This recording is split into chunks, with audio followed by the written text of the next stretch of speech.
ಪೂಜೆಯಂತೆ ರಮೆಯಂತೆ ತತ್ರ ದೇಹದ. ಎಲ್ಲಿ ಮಹಿಳೆಯರನ್ನು ಪೂಜೆ ಮಾಡ್ತಾರೋ ಅಲ್ಲಿ ದೇವಾನ ದೇವತೆಗಳು ಇರ್ತಾರೆ. ಹಾಗೆ ಮಹಿಳಾ ಸಮಾಜದಲ್ಲಿ ಇವತ್ತು ಮಹಿಳೆಯರು ಇರ್ತಾರೆ, ಹಾಗಾಗಿ ಖಂಡಿತವಾಗಿಯೂ ದೇವಾನ ದೇವತೆಗಳು ಇವತ್ತು ಇರ್ತಾರೆ ಅಂತ ಒಂದು ಹೊಸ ಕಾನ್ಸೆಪ್ಟ್ ಭಾರತದಲ್ಲಿ ಘೋಷಣೆ ಆಗಿರುವಂತದ್ದು. ಅದೇ ವೋಕಲ್ ಫಾರ್ ಲೋಕಲ್ ಅಂತ, ಸ್ವದೇಶಿ ವಸ್ತುಗಳನ್ನು ಬೆಳೆಸಿ ಅಂತ. ಇಲ್ಲಿ ಅದೆಷ್ಟೋ ಮಹಿಳೆಯರಿಗೆ ವೇದಿಕೆಯನ್ನು ಕಲ್ಪಿಸಿಕೊಂಡು ಅದೆಷ್ಟೋ ಮಹಿಳೆಯರು ಮುಂದೆ ಬರಬೇಕು ಅಂತ ಹೇಳುವಂತಹ ಒಂದು ಸುಂದರವಾದ ಪರಿಕಲ್ಪನೆ ಇದೆ ಅಲ್ಲ. ಇದಕ್ಕೆ ನಾವು ಮಹಿಳಾ ಸಮಾಜದವರಿಗೆ ಹ್ಯಾಟ್ಫುಲ್ ಆಗಿ ಹೇಳಬೇಕು. ಅವರಲ್ಲಿ ಕೇಳಿದೆ, ಎಷ್ಟು ವರ್ಷದಿಂದ ಸಮಾಜ ನಡೆಸ್ತಾ ಇದ್ದೀರಾ ಟೀಮ್ ಅಂತ. 50 years ಅಂತ ಹೇಳಿದ್ರು. ಒಂದೆರಡು ವರ್ಷ ಚಂದ, ಒಂದೆರಡು ವರ್ಷ ಆಗುವಾಗ 2 ಜನ ಸೇರಿದ್ರೆ ಜಗಳ ಆಗ್ತದೆ ಹೇಳ್ತಾರೆ. ಆದ್ರೆ ಇಲ್ಲಿ ಹಾಗಾಗ್ತಾ ಇಲ್ಲ.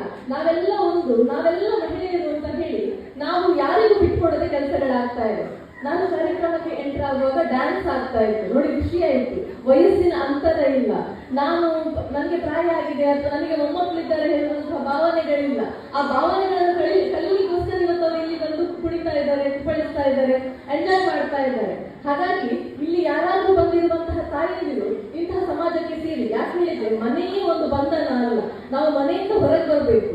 ಪ್ರತಿಯೊಬ್ಬ ತಾಯಿಯರಲ್ಲೂ ಒಂದೊಂದು ಟ್ಯಾಲೆಂಟ್ ಇದೆ. ಆ ಟ್ಯಾಲೆಂಟ್ ಕೇವಲ ಮನೆ ಒಳಗಿನ ಒಂದು ಕೋಣೆಗೆ ಸೀಮಿತವಾಗಬಾರ್ದು, ಸಮಾಜಮುಖಿಯಾಗಬೇಕು. ನೀವು ಯಾವಾಗ ಸಮಾಜಮುಖಿಯಾಗಿ ಬೆಳಿತೀರಿ ಅವಾಗ ಅದೆಷ್ಟೋ ನಮ್ಮಂತಹ ತಾಯಿಯರಿಗೆ ಆದರ್ಶಮೂಲವಾಗಿ ಕೆಲಸ ಮಾಡ್ಲಿಕ್ಕಾಗ್ತದೆ.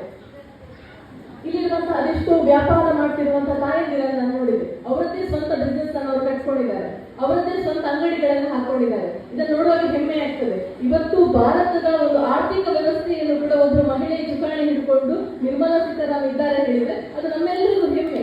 ಹಾಗಾಗಿ ಇಲ್ಲಿರುವಂತಹ ಪ್ರತಿಯೊಬ್ಬರ ತಾಯಿಯೂ ಕೂಡ ಅದರಲ್ಲಿ ನಾವು ಮಾತೆಯನ್ನು ಕಾಣಬೇಕು. ಅದು ಯಾವ ಮಾತೆ ಹೇಳಿದ್ರೆ ಭಾರತ ಮಾತೆ.